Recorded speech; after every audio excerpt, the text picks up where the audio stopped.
All right, guys. Thank you all again for joining us today. Today is October the 30th, 2021. We're just a couple minutes past 3 p.m. Eastern Standard Time. And I want to thank you all for joining us today with the International Association of Woodcarvers, where woodcarvers are helping woodcarvers.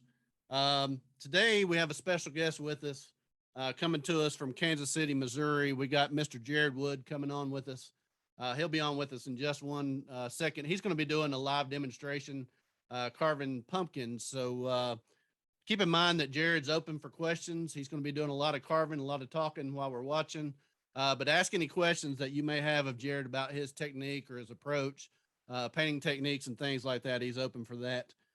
Before we get into the demonstration, I want to tell you a little bit about some things coming up. Once again, remember that Dave Stetson's going to be starting a class next Saturday, November the 6th. It's going to be on wood carving a Santa. I think you may still have time to get a rough out on that, or Dave can tell you what you need to do. So reach out to him if you're interested in his class. He should be taking signups through the week, getting ready for that class. So make sure you reach out to Dave. The other class that we have available, Kevin Applegate's going to be doing a Santa carving class on Santa ornament starting December the 4th. If you're interested in that class, contact Kevin Applegate. You can see all these workshops out on Woodcarving Academy. So if you go out on their webpage and you click on workshops, you'll be able to see the information about those. Janet Cordell also has a realistic wolf class that's coming up in December, on December the 6th. And then I saw some new ones. Ryan Olson's going to have a class on designing and carving miniatures in January, on January the 8th. Ryan's going to come on with us on November the 13th and talk to us and do a demonstration here. So you'll be able to hear more about his class when he comes on.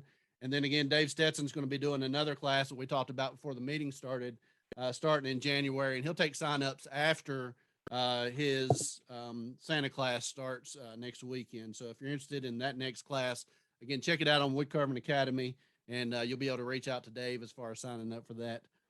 Just want to thank you all for subscribing to our YouTube page. That continues to grow. I think we have 64, maybe 68. I don't know how many videos are out there. We also have our podcast videos. So if you're interested in our podcast, we have the carving podcast that Thom and I do, and we do interviews on there. We're also posting the videos out on the YouTube page. So make sure you go out, like, and subscribe on our YouTube page. Thom's going to post our link tree in the chat, so you can go out and see all the opportunities as far as the International Association of Woodcarvers go. And we appreciate everybody supporting our page. So thank you for that. I'm going to announce at the end as far as the lineup that's going to be coming up for the rest of the year. We've got quite a lineup that's going to be taking place between now and December the 18th. That will be our last meeting before Christmas and New Year's. We won't meet the week of Christmas or the week of New Year's, but we hope to pick back up in January. So I'll be talking more about that at the end of the meeting. Having said all that, I'm going to go ahead and turn it over to Jarrod Wood. Again, he's coming to us from Kansas City, Missouri. Jarrod, we appreciate you coming on today. We appreciate the demonstration. I know a lot of people have seen your carvings on Facebook. You have an Etsy page. You'll talk a little bit about that. But you are selling your carving, so I wanted people to know about that. And we look forward to hearing from you. So, Jarrod, thanks for coming on, and I'll go ahead and turn it over to you. Awesome. Okay. Well, I've got kind of a weird camera angle because I've got my phone. It's going to be shooting at the floor in a second. So I'm Jarrod. I've been carving since I was a kid, and I'm mostly self-taught, and so I kind of do things a little differently, I guess. And so, maybe something I do might work for you today. So let me turn this camera around because I'm standing on my head right now. There we go. So I've got a block that we're going to carve something like this maybe in. The idea is a smiling face of some sort. So this was just a little practice run with some junk wood. Here's kind of what we're going after for today. Some sort of smiling bearded face, maybe like a Santa or something like that.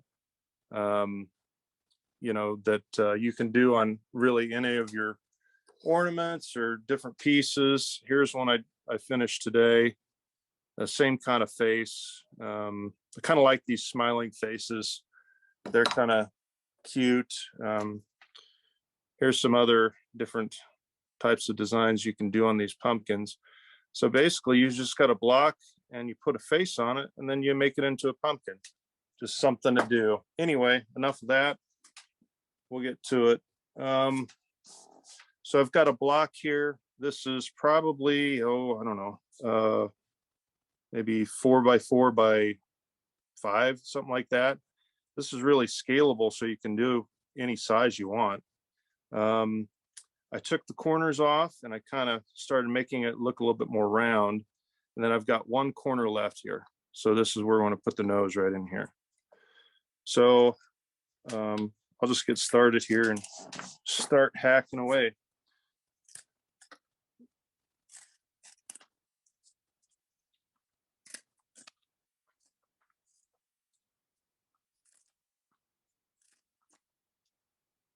Okay, so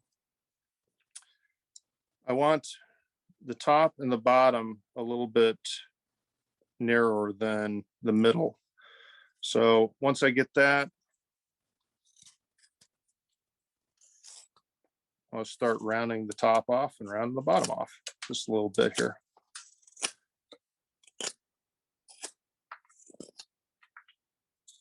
Now there's two ways of doing this with pumpkins, and both work pretty well. One, you can actually cut, and I've done this with these guys, is cut this out on the bandsaw and just leave a little square on top. They just kind of whittle in a stem. And this one, I'm not doing that at all.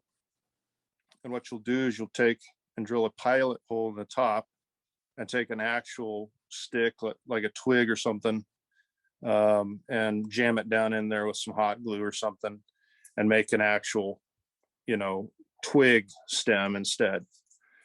So I figured that would be easier for today because I'm not sure how long this is going to take. All right, so we'll start with something like that. And I'm going to go in here on the forehead. I'm going to push this back.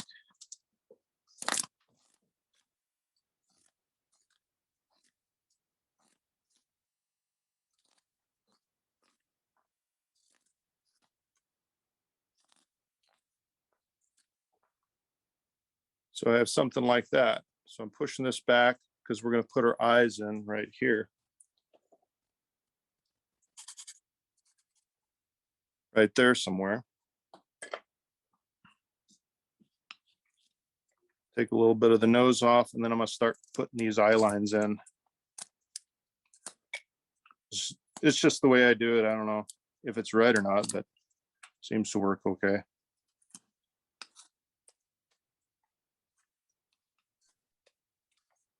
All right, so I put these eye lines in here. This is going to change a little bit here shortly, but I just want to set it in so I can kind of see where I'm at.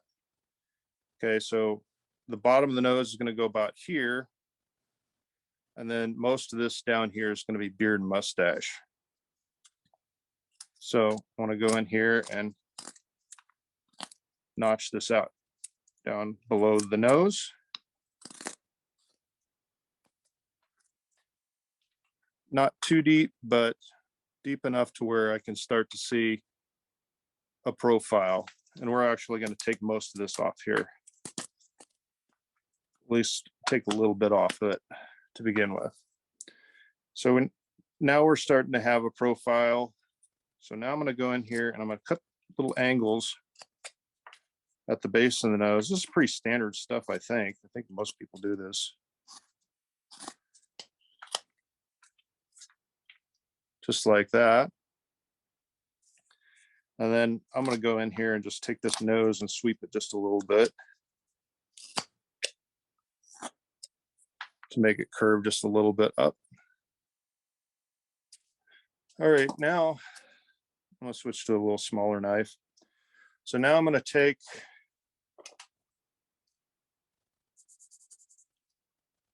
and remove an area right there. So I'm going to follow that same plane of the nose.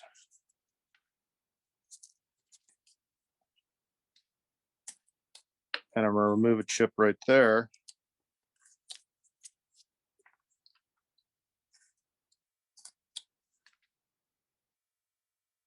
And then I'm going to do the same on the other side.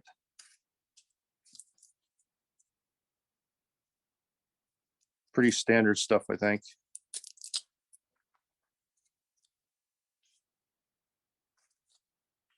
Okay. Round that out a little bit. Okay. So now I've seen different ways of doing this, but I kind of want to separate the nose from the face a little bit. So I'm going to follow the same line for this part here. And I'm going to go right up the side of the nose. And I'm going to just cut a little notch. I'm going to do the same over here.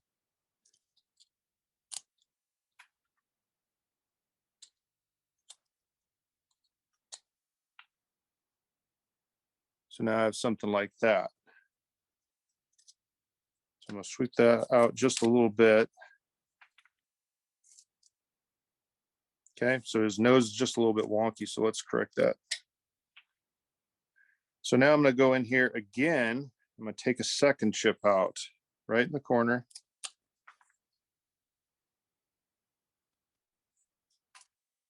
Just a triangular chip.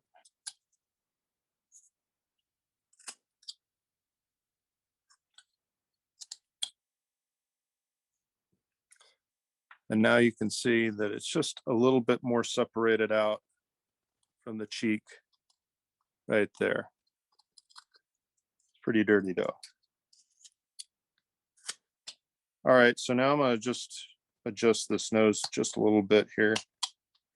Kind of treat wood carving a little bit like sculpting, because I never really like it the first time I do it. So I kind of fiddle with it just a little bit until I like the way it's looking.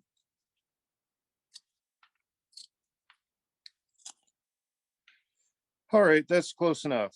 So next thing I'm going to do is set in where we're going to put the mustache. Where I put my pencil. And we're going to have a big mustache kind of up here.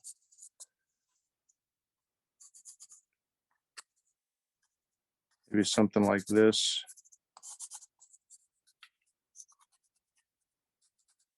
I don't know, something like that maybe. So I'm going to take a knife and I'm going to kind of go above the mustache a little bit and kind of shape in the sides of the head. See how I scoop that out right there? I'll scoop it out right above the mustache a little bit right here too. Right on over to that eye. So now I've kind of made this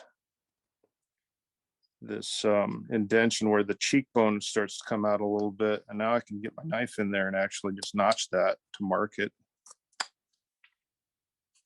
And then I'll mark this side too.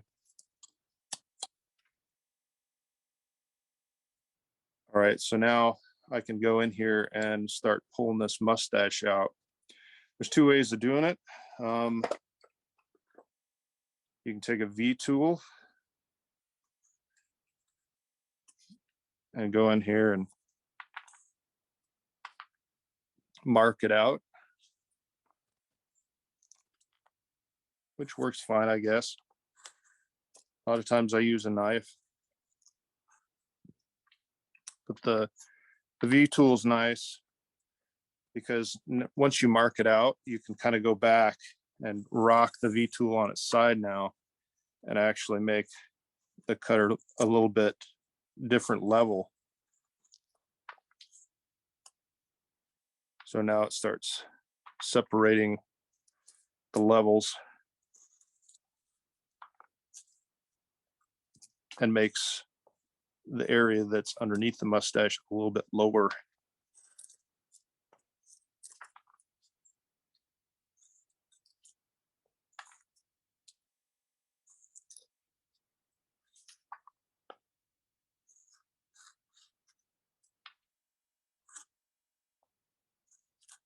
So we'll just continue doing that. So now you can see it's kind of separated now. And I'll even go in here and we can go in here and do that same thing here. Just draw it out here. All right, so normally what I do, I don't necessarily carve in probably the proper order either. So a lot of times I'll start working up here and then I'll shape things to kind of match it, because I don't know, I just do it that way sometimes. It's probably not the right way to do it. The other thing I'll do is I'll go in and start taking wood out of these areas here. And I do this in kind of a weird way, but I kind of like it. So what I do for these smiling faces where they've got these kind of slanted lines for eyes is I'll go in here right at the corner of where the wing of the nose kind of pops out. So where it starts to get thinner, I'll go in with a blade and I'll turn it. I'll make a cut that goes to my eye plane. And then I'll go in here and take a notch out.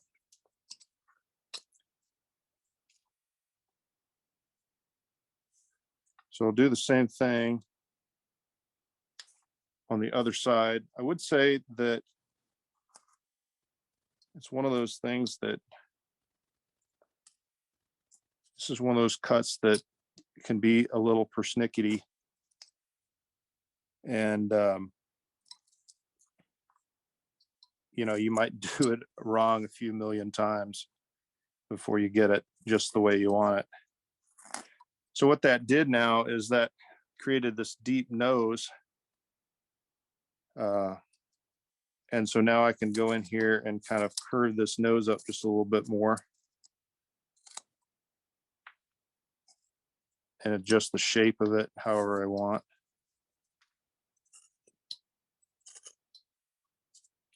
And now I've got a much more curved nose.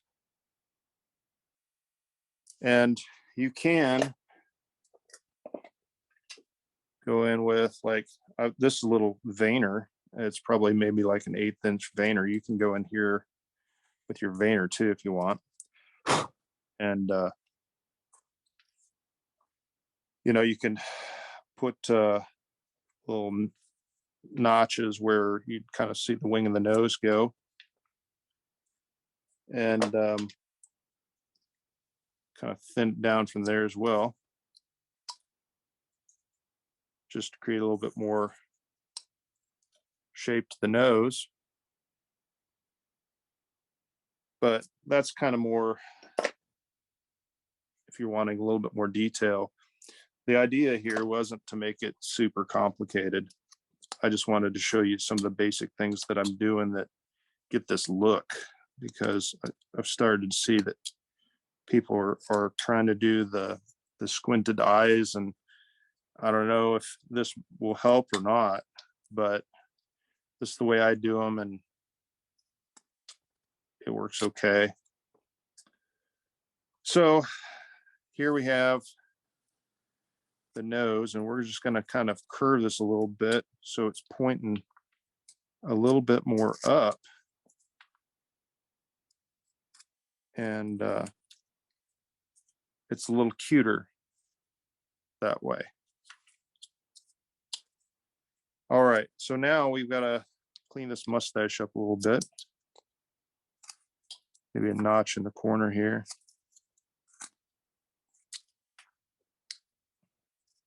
Really bring this down a little bit.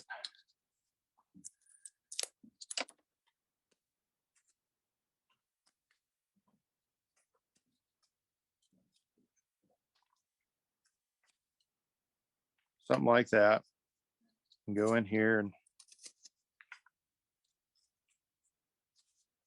our knife and deepen that a little bit.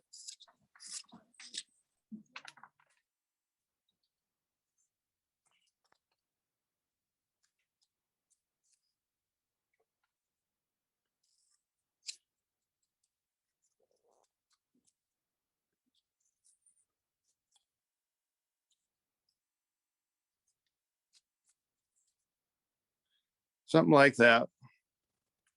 Okay, so like I said, normally I go in here and dink around with the eyes, and I may go ahead and do that right now, because if I change too much, I'll probably screw myself up. It doesn't take much, but I'm going to go in here with this V tool and clean up this line a little bit.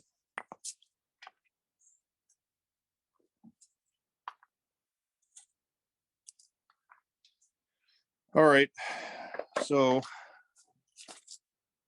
here's how I do these eyes. Not that it's the right way, but it's how I do it anymore.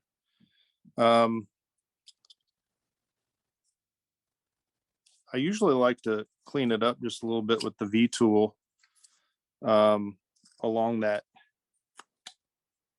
line. So what we're going to do is any old V tool will do, and it's just an angle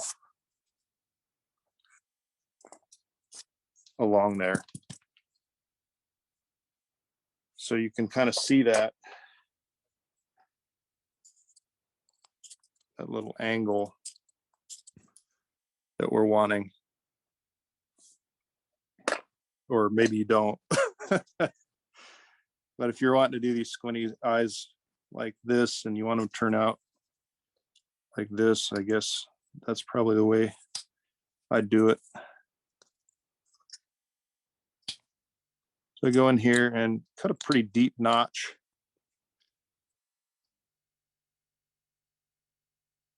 And I go on the other one, the other angle, and I'll do another deep notch. And we've got pencil line there, but I'm not too worried about it.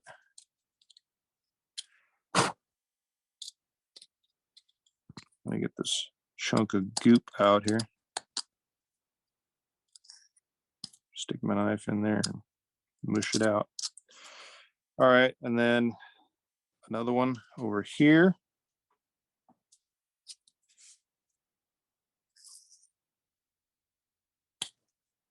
Well, that one came out clean. What the heck? Why couldn't the first one do that?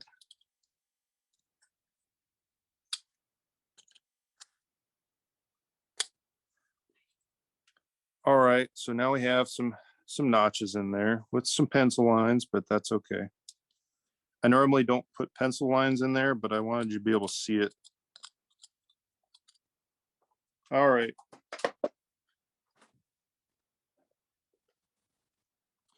Now, the next thing I'll do is you can put upper eyelids in if you want. We're not going to do that today. We're just going to kind of keep it simple. Even though this really isn't a super simple design, I guess. Go in here and clean this up just a little bit.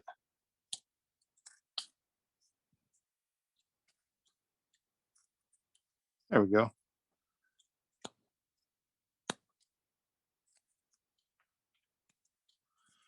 Just a little bit here and there.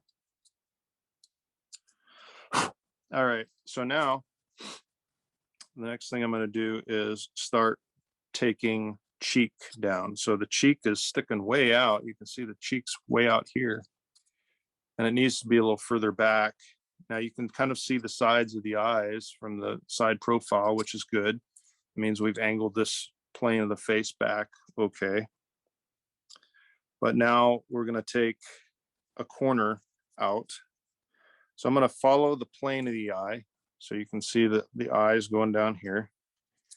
And I'm just going to put a little notch cut in there. And then I'm going to go in here at an angle more towards the point of the nose.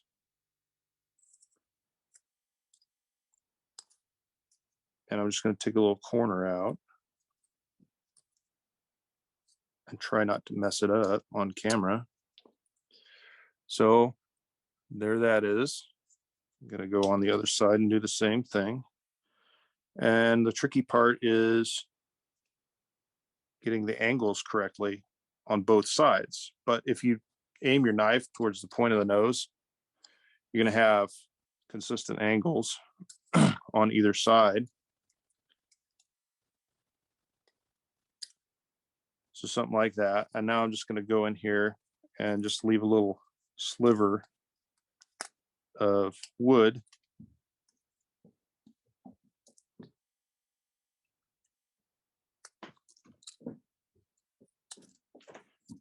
At the base of the eye. I'll sharpen that up a little bit here. So I'm going to go over here and try to match that same thickness.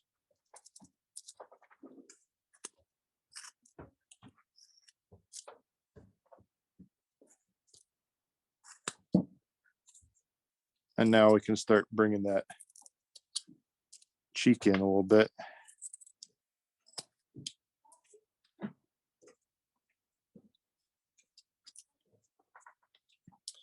And I'm just going to take this V tool and just clean that up just a little bit. It's kind of nasty looking. There we go. All right. So now our eyes are set in, and sometimes I'll even take like another cut and just kind of angle it up a little bit. And that adds just a little bit of smile there, smile lines, crow's feet. And I've even done it to where I'll take a little chip out of here and it just accents it a little bit more.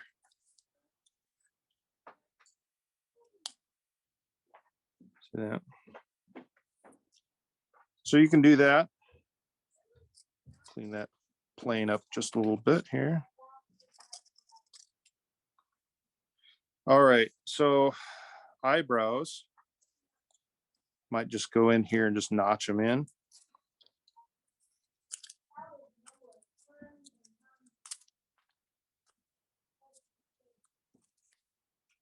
Okay, something like that.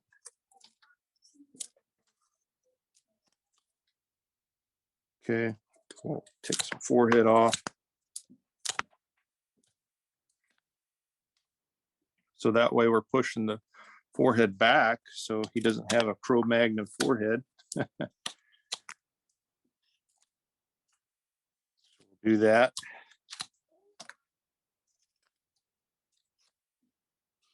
And then we'll go in here and kind of notch these in.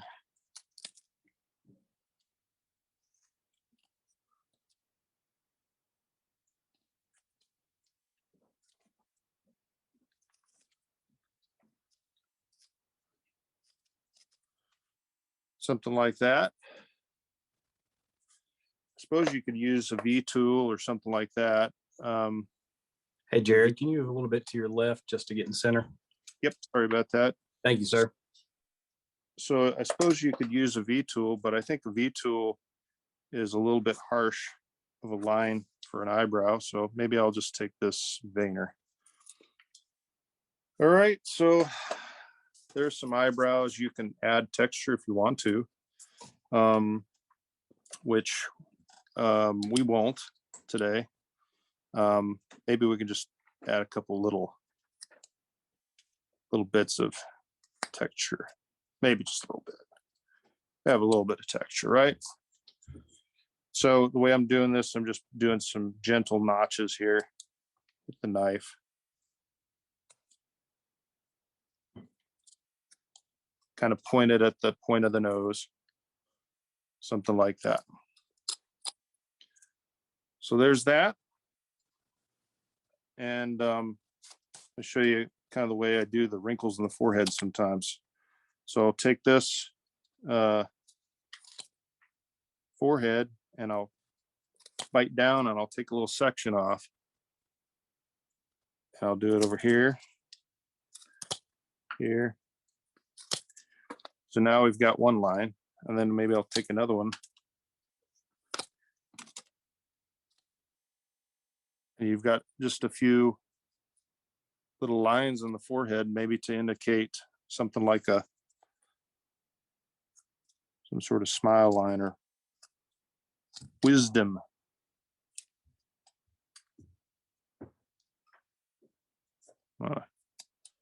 Just clean that up a little bit.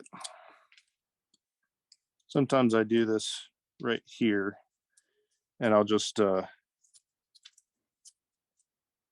take those eyebrows and I'll just kind of move them over a little bit. Open them up so he doesn't have a unibrow. I don't know. But so you can do that. Actually, you know what?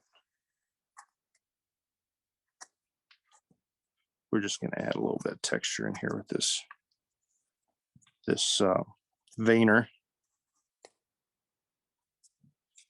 And add a little bit more interest, maybe. Changed our mind. All right. Just a quick comment, Jarrod. It's looking really good. You're doing a super job. Oh, thank you. All right, so we won't fiddle with that anymore. We'll just leave that. There's no point in laboring over it, which I would normally. I am going to sweep this nose up just a little bit more because I really like these curved noses for Santas. I think they should have like a curved look, and now he looks a little bit more jolly. All right, so here's something I do with my cheeks that I've been doing since, I don't know, a little while now. And I want this area right here to kind of have some sort of shape to it. So I'm going to go in here and I'm going to turn my knife and I'm going to come around, and you see what the cheek's doing there? So I'm going to go in here right in the corner and I'm going to turn my knife and just kind of nab just a little bit of that cheek. And I'll try to make it match.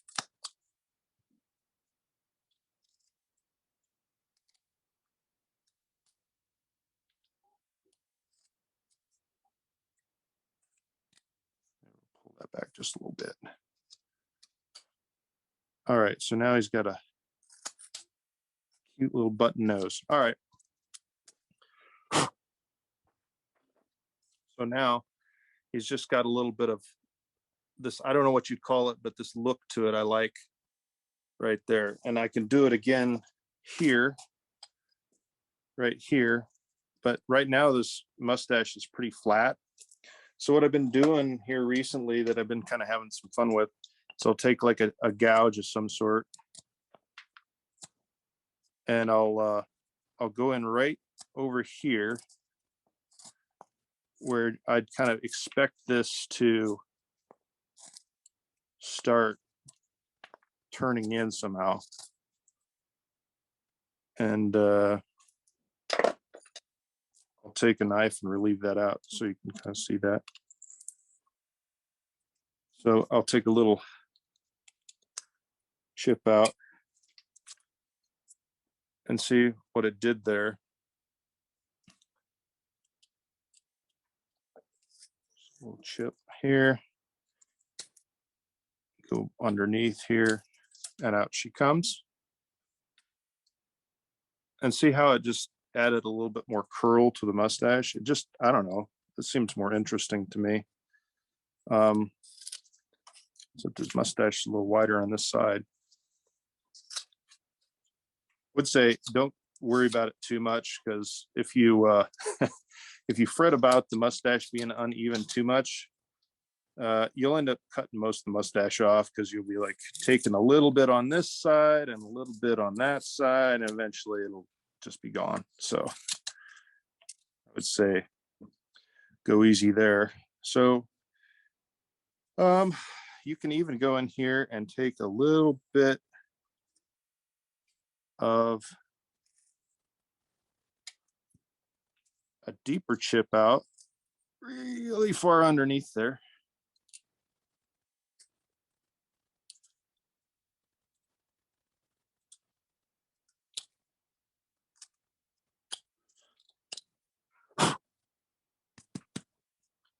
And now he really looks like he's got some big old puffy cheeks.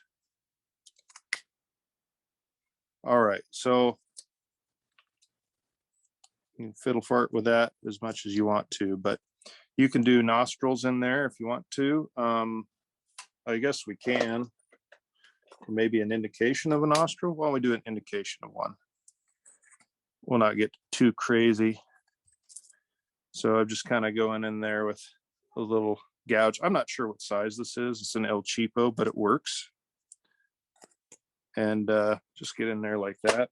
Just make a little bit of a shape in there. Maybe a little triangle out here. And a little one there. And it just indicates a little nostril. Doesn't have to be too crazy. I used to do a lot of Come back over to your left again, please, sir. sorry. So I used to do a lot of the stuff that I used to do was like, I don't know, you know how impressionist painters will kind of suggest versus like realist painters that really hammer home the details, you know. And I really used to try to put all the details in. And the older I get, maybe the more experienced I get, I see that a lot of people's work that I really like, they don't labor over the details, and it looks way better. And so I'm trying to get to where I don't labor over the details quite as much, and focus on what I'm trying to suggest. So, you know, you just gotta tell yourself, you know what, I'm just gonna get to the point here, and I'm not gonna be too crazy with it. Okay, so now it's time to start putting in some, let's put in just a little bit of texture into his mustache. So I'm gonna take that same gouge and I'm gonna just start putting just a little bit of texture in there. It doesn't have to be too much.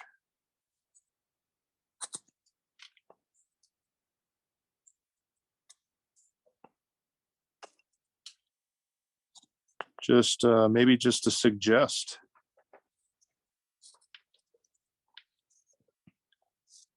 Some movement of the mustache.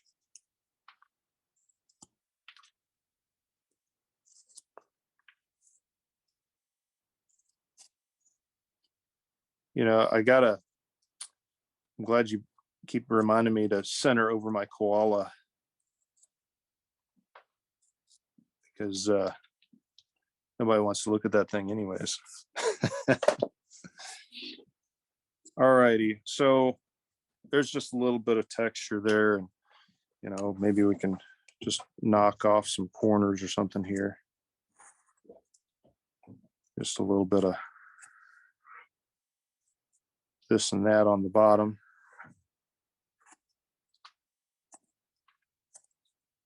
Just to suggest a little something, maybe one or two over here. There we go. That'll work.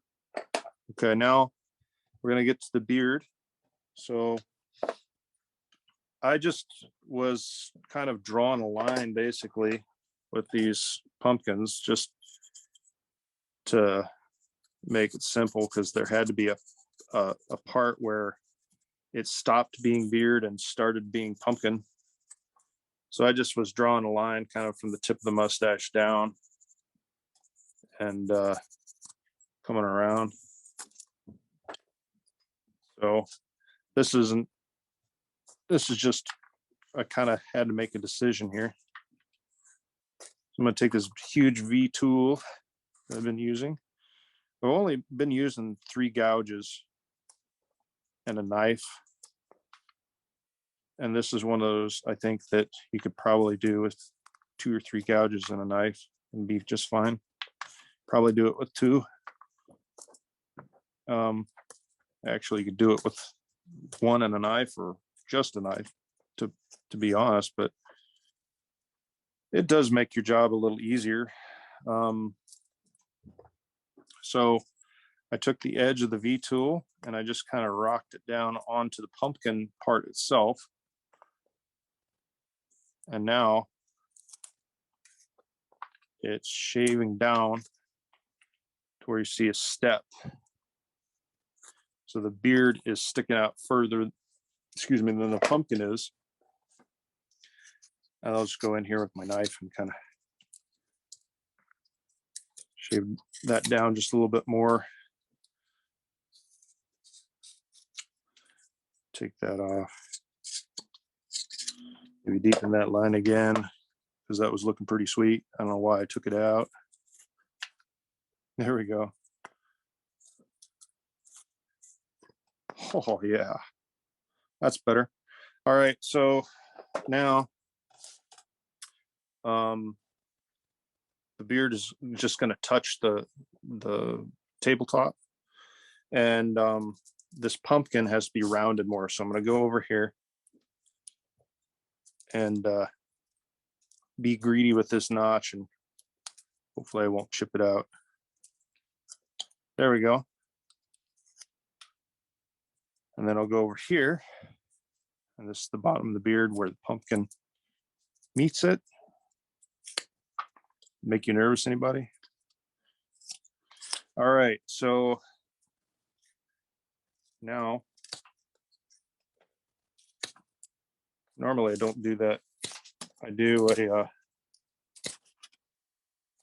scissor cut. I'll do this Boy Scout arm maneuver. How they teach you not to whittle. All right, so now you got this kind of thing going on. All right, so now we're going to round out the top a little bit.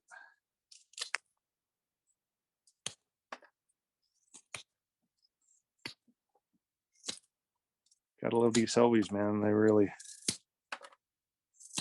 take this stuff off.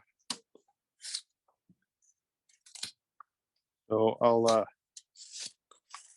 try not to cut myself here, and take all those saw marks off.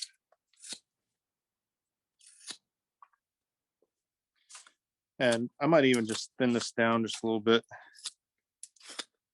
just to give them a little bit more, I don't know, some sort of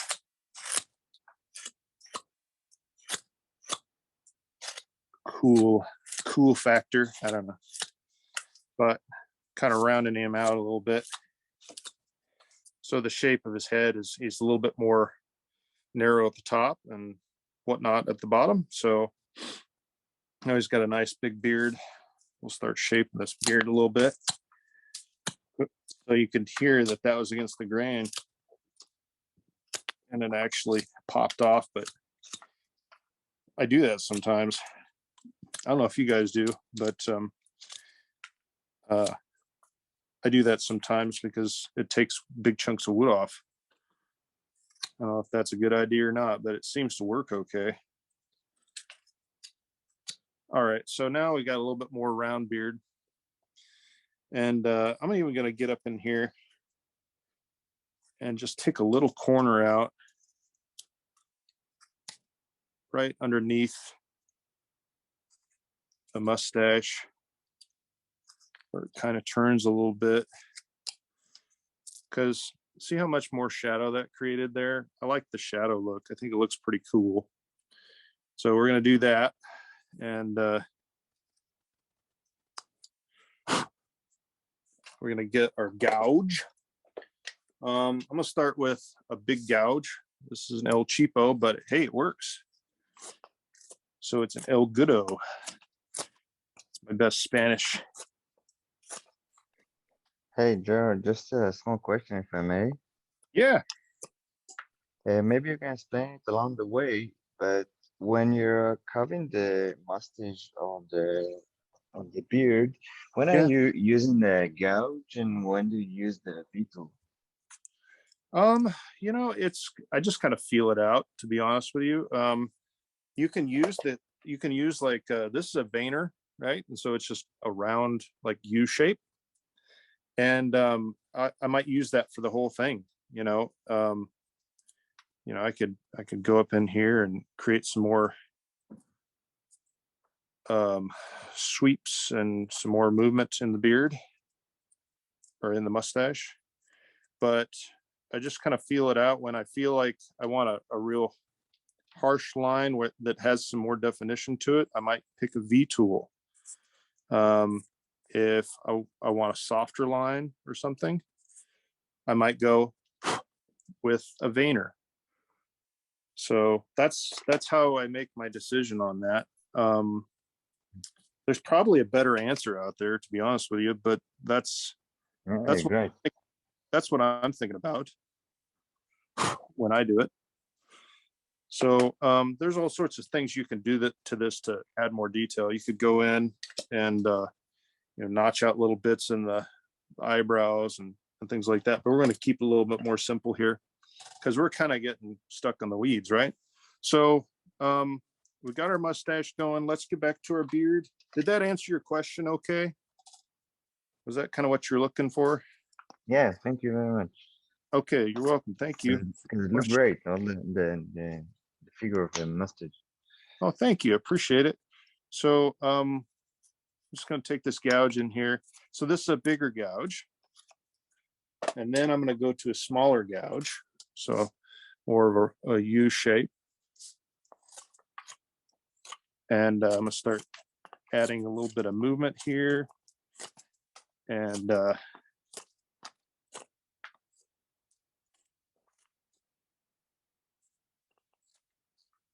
texturing this beard a little bit, not getting too crazy, I guess, but now we got to change directions as we get up here.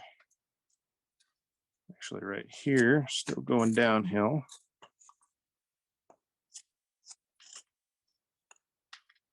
There we go. Now we got to go around. And you can put a mouth in here. You can put teeth. I mean, even though we started doing this, I could actually put some teeth in here. Let's see. You want to put a gentle little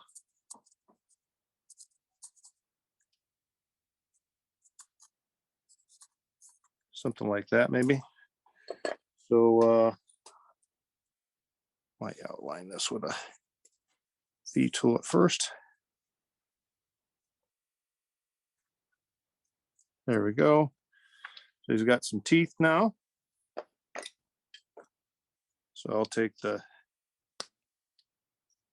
knife. Center up, And- please. Yep, sorry.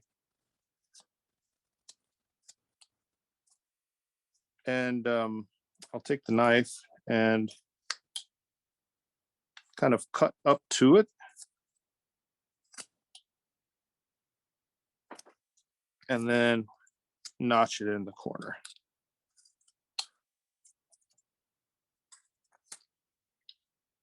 So a little triangular chip out of the corner.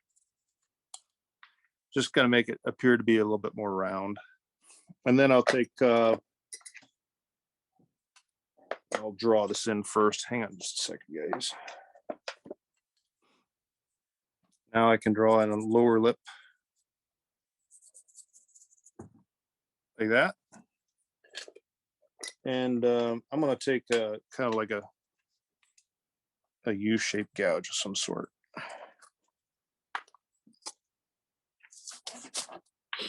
And put that in right there. So it's a little bit more of a gentle shape because this isn't a very harsh line, right?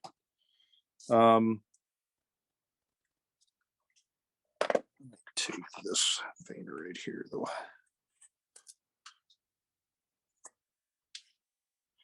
All right. So I'm gonna go in here and do the same thing, and I'll just notch right in the corner.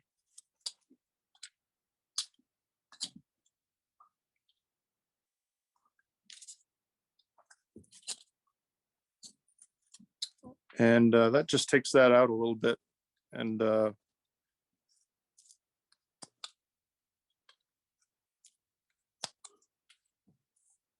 Makes it appear a little bit more rounded. Okay, so now I'm gonna notch in here and draw me a line.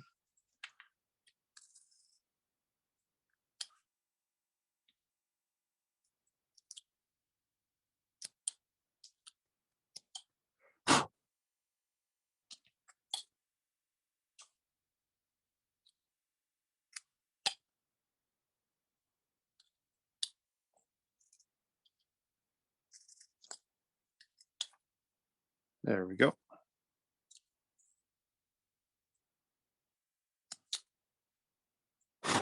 So you can decide to put teeth in or a lip in or whatever, kind of last minute, and you know, it'll work out okay. If you want to show a little bit more tooth and you decide, oh, that's not enough tooth, I'll just go in here and lift that mustache up just a little bit in the center.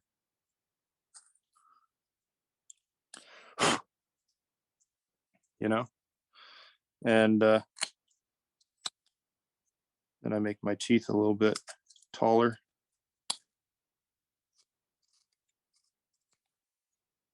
Something like that. All right, so back to the beard. We've got our texturing in there. We kind of got to clean this up a little bit here because we goofed with it to make some teeth. Just work that down a little bit with the gouge, and you know, that's about all you need. And then might even go in here with the veiner and do some deeper stuff, and in some of the troughs where I really want to add some depth.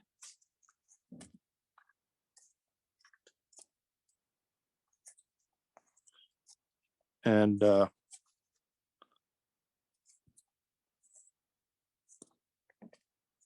something like that.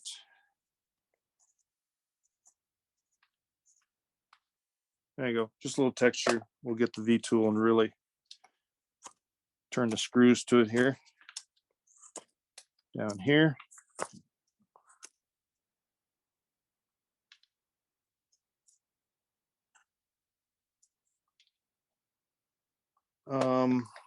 Let's see, one last thing is we'll get in here and do some notching at the bottom, maybe add a little bit more interest there, and I don't know, depth or whatever you want to call it. And you can do a couple of those up here, maybe a couple deep ones. I don't know, maybe one right there. There you go, something like that. Okay, now how do we make this into a pumpkin? Well, that's the simple part. we did the hard part already. So I'm just gonna kind of go around this guy and make sure all my saw marks are off. And you know, it's not too flat spotty, even though it's gonna be a little flat spotty because it's just the nature of the beast. But a little bit of that.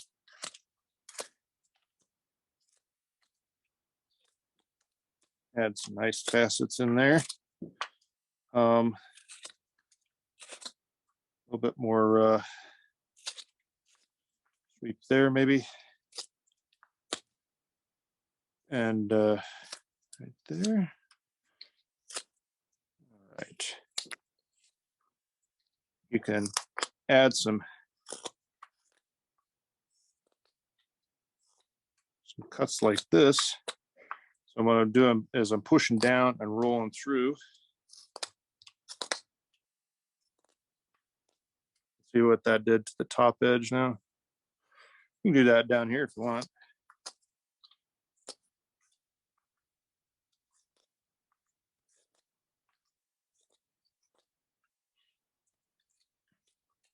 All right.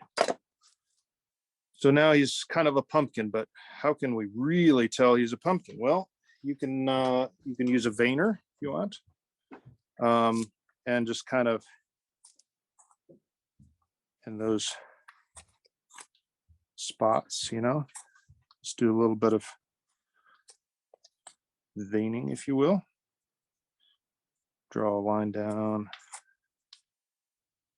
line here, line here, line here. Just some indications. Doesn't need to be too deep. Just some, hey, I'm a pumpkin look. You can use a V-tool, but the V-tool's a little bit of a harder line. If you're going to do that, I would do it like maybe at the bottom bits down here where you would expect to see a little bit more texture than in the center. He's a little wonky looking, I guess, but you get the idea. So, I'll show you another thing I do sometimes. Let's see here. Sometimes I'll take a gouge and I'll just add a little bit of a curl up there.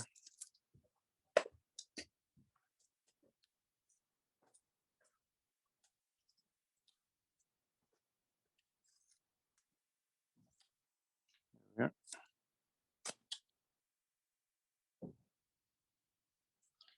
And there we are. Ah, there we go. That fixed it.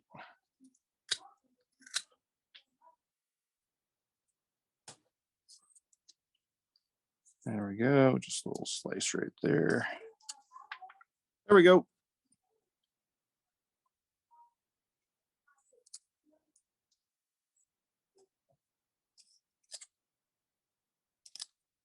All right.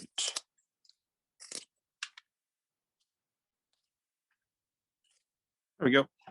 So that's pretty much it done. I will normally scrub these down, get the junk out of them, and painting wise, sometimes I'll use BLO. Sometimes right after I scrub them down, they're wet, and I do washes and stuff, and I don't have too many troubles with the runs or anything, the running of the paint, but so sometimes it's just wet on wet, and that's just how it shapes up. But that, anyway, that's pretty much it in a nutshell. That's pretty much what I got. So let me turn this camera around.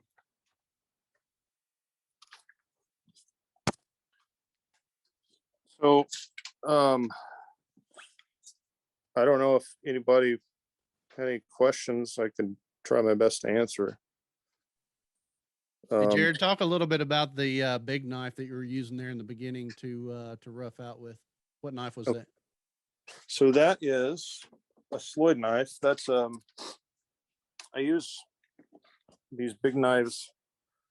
This is a Moro 105, and I changed the handle and kind of dinked with it until it was the way I liked it. So it's a little bigger than the Moro 106, which you see most people who are spoon carvers use. I got into using these knives, and I continue to like them. Here's why: because they're actually a curved knife and a flat knife all in one.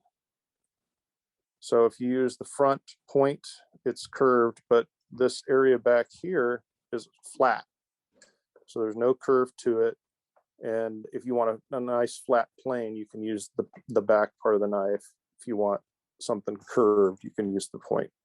And they're so pointed, you can really get into tight spots. But more importantly, I like them because they have a lot of leverage. So when I'm trying to hack off big slices of stuff or remove big bits of wood, it uses less energy. So that's that. You can get a Moro 106 and it'd be almost the same thing, except a little smaller handle.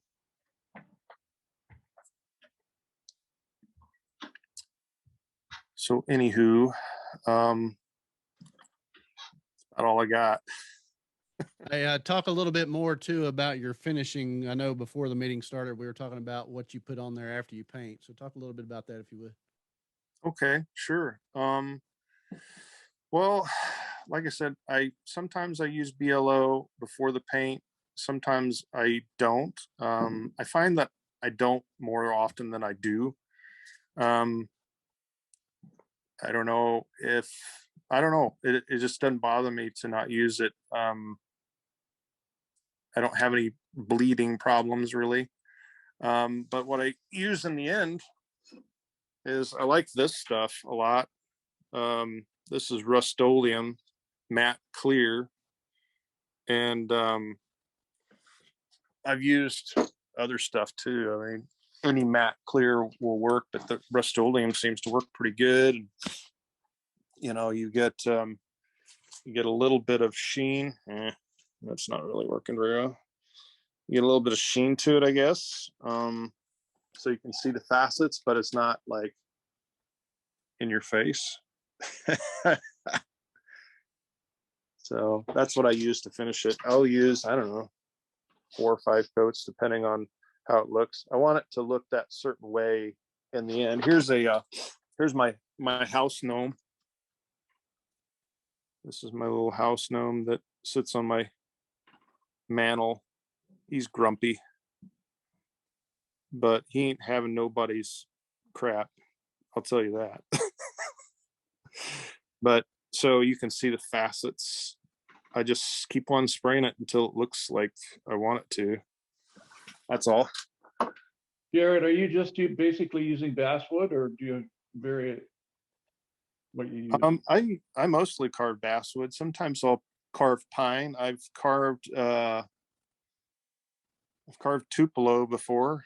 I've carved mahogany before.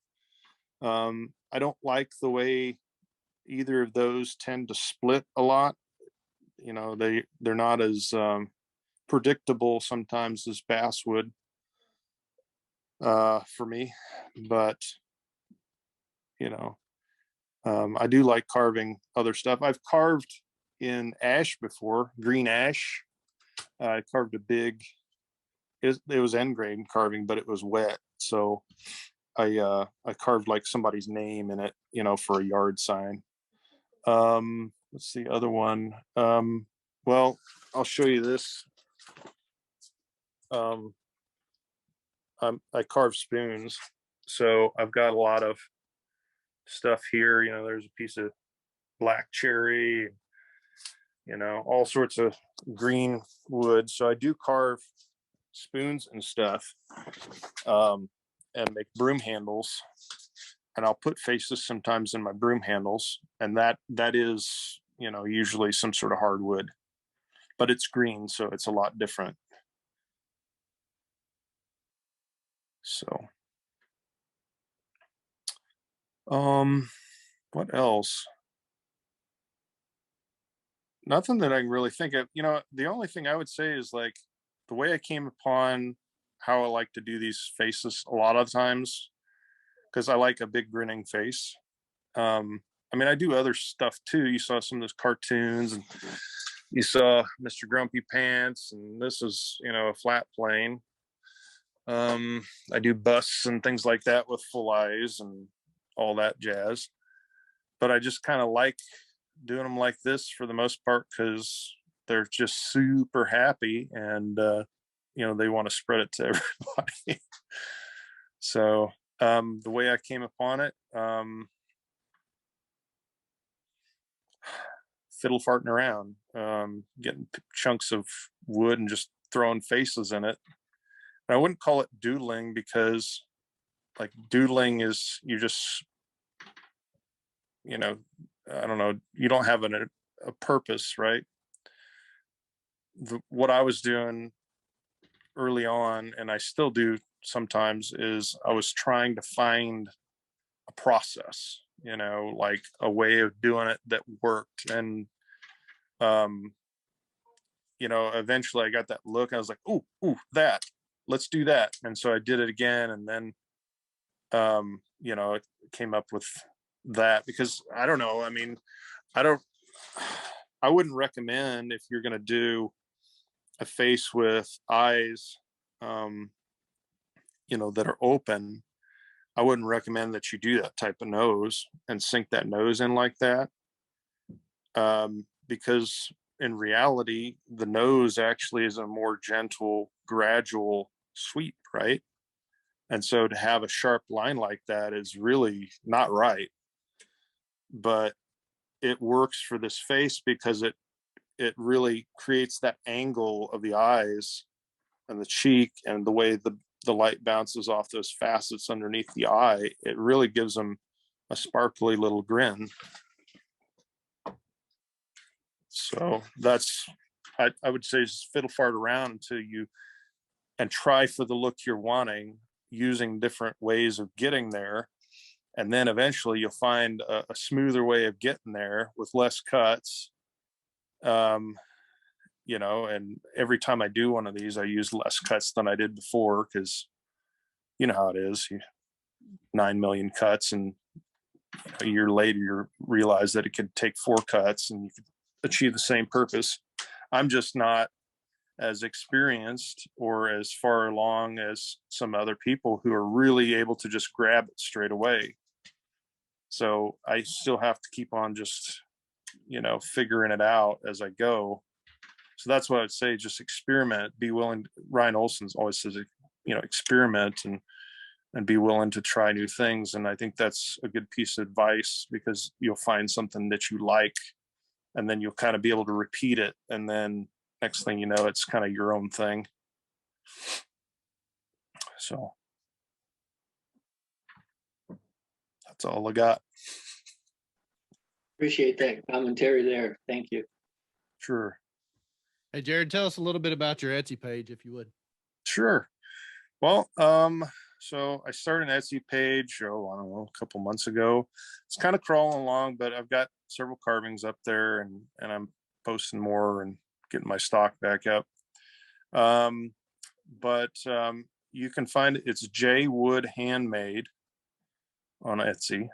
And if you follow me on like Instagram and Facebook and all that stuff, we're pals on Facebook. Usually I've got links to the stuff that I've been carving, and some things I've tried, and I'll just sell them, and some things I make a lot of. So I do make brooms, and you'll see those on there sometimes, whether they're hand brooms or full-size brooms, but mostly carvings. So J Wood Handmade, check it out and see what I've been doing. All right. Any other questions for Jarrod today? Okay.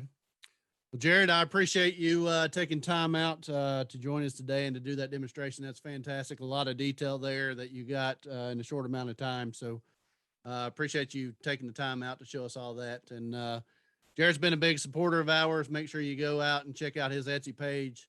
Try to pick up some Christmas gifts and things out there. And again, we've seen the brooms that he does, so check those out as well. And he also has a YouTube page. So if you want to go out and see some other stuff, you can go out and check out his YouTube page out there. Just want to thank you all again for joining us today. I want to remind you, this is the International Association of Woodcarvers. One of our goals is to share wood carving. So I challenge all of you all that's on this meeting, go out and tell people about these meetings, and let's try to get more people in here. We're giving out a lot of free information, a lot of demonstration, a lot of knowledge, and we want to grow wood carving. So make sure you're sharing that with other people. Let them take advantage of this so that we can at least get them started and get them into carving. And hopefully we can see this group grow and see the community as a whole grow. So that's a challenge to you all. Coming up in the coming weeks, I talked a little bit about the beginning of the meeting, what our schedule looks like. Next week, we're going to have Helvey Knives on. I've got their sign up here. Helvey makes one of the best carving knives out there. Rich and Holly's going to come on from their shop. And they're actually going to do a demonstration for us Some of you all have seen their videos out on YouTube and on Facebook, but they're going to do a knife from start to finish. And what we're going to do during that meeting, this is kind of the first time we've done this. The knife that they're making in the meeting, we're going to auction off live in the meeting. So you'll have a chance to bid on that. When they finish it, the winning bidder will receive that actual knife that they worked on. Worked it out with Holly and Rich to get that sent out to you. And all the proceeds to that will go towards this International Association of Woodcarvers. We continue to pay for the Zoom membership every month, so all the proceeds go towards that. We want to be able to continue these meetings, so make sure you participate in that. If you need to get a Helvey knife, or if you haven't had a chance to get your hands on one, make sure you come on and take a chance on bidding on that. After Helvey on November the 13th, we're going to have Ryan Olson. Again, I talked about Ryan coming on. He has a class coming up in January. Dwayne Gosnell is going to come on November the 20th. We'll be off on the week of Thanksgiving, November 27th. December 4th, Dave Dion will be on with us. Again, Dave did fairly well in the Caricature Carvers of America competition that was a mail-in competition that we had about a month ago. If you want to check that out, go to Caricature Carvers of America website, and you can see the results out there.